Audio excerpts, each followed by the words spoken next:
Ayo cok yang punya geleng-gelengnya Warongan Margo Budoyo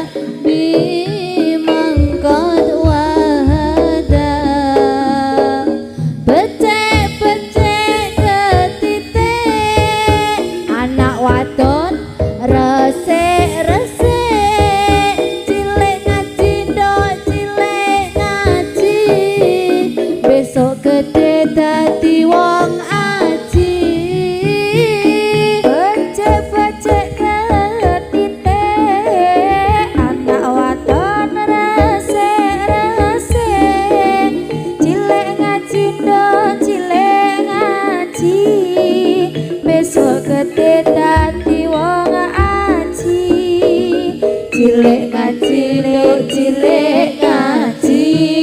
besok gede dadi wong aji cilek ngaji do cilek ngaji